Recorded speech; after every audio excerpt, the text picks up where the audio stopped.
Oya, do you know that before 2005 ama wale watu walifanya KCSE 2005 kurudi nyuma, ulikuwa unakaa nje ukimaliza high school, unakaa nje for 2 good years ndio uingie university. 2005 kurudi nyuma, hiyo majenzi hawezi jua. But William Ruto wakati aliyekuwa higher learning minister alibadilisha hiyo story, akasema universities zikuwe na double intake, ambapo alipunguza kwa na double intake, tukapunguza kukaa miaka 2 nje. Sasa mtu anamaliza tu high school hivi anaingia university.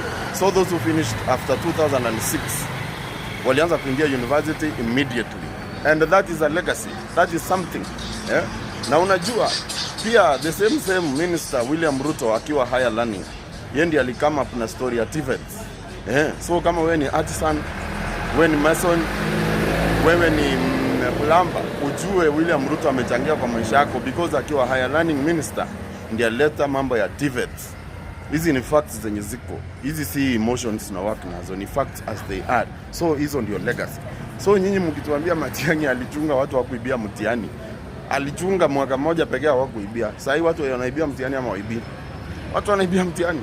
So that's not a legacy. Legacy ni kitu unaweka systems zinaendelea after you've left. Yeah, ndio maana tuko tuta siku zote.